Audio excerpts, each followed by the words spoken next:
visited when I was in college one year for Thanksgiving, and it was just such a cool community. It kind of just clicked for me.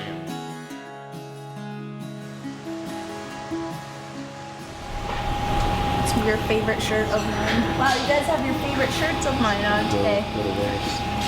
Thank you. It's that day. It's that kind of day. Yeah.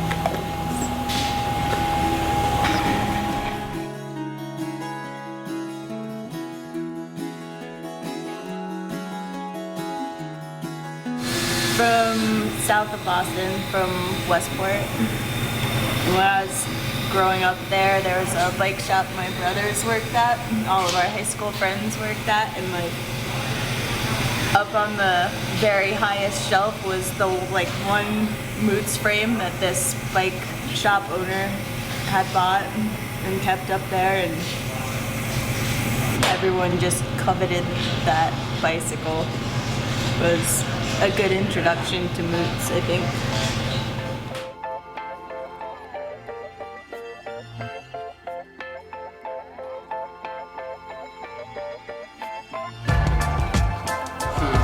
The miter shop goes from just all of our stock tubing, it's on the walls, to, you know, all the final cuts and everything. And before it leaves here, it looks like a bike, it just hasn't been welded together yet. It's all US taught. It's not like we're just here in the United States building bikes out of, you know, Chinese sites. We're using the best quality stuff, you know, throughout the entire process. All of it is drawn out. It's not just a welded seam of the two. Quality kind of just comes through. You know, they put a ton of time into designing how that's all done, and then it's kind of like, all right, well, now let's figure out how to make it.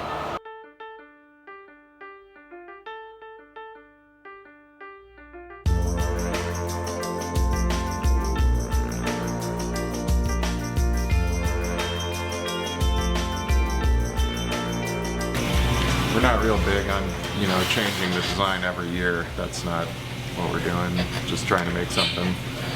When we see a way to do it better, we'll do that. He's 5. He's super psyched about riding his bike. He's going to the desert to go mountain biking with his mom this weekend. We've been building him some scrap wood jumps. He doesn't have an older brother to do that for him, so I figured I'd get out there and bang some stuff together for him. It's good to remember the days of having to get brought in at dark, not ready to be done.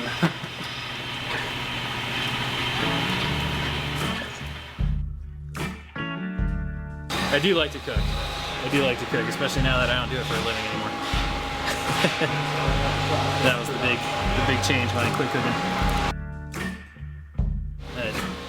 Like when Tim brings this frame out of the blaster here and he hangs it up there, somebody marks it up like it's a, you know, a high school test paper and hands it back to you like, fix all this. Sometimes they'll go back in, you know, 4 or 5 times and just you end up finding little minute, you know, a little bit of weld curl here, or a scratch that somebody didn't see there, or a shadow from the blast coming out uneven, because it gives you a good idea what they're trying to do in here, you know what I mean? We use our own special cup, weld cups that we make that covers with a pretty wide area of argon. There's definitely like a material difference too, you know, it's not all just, some of it's us, some of it's the material.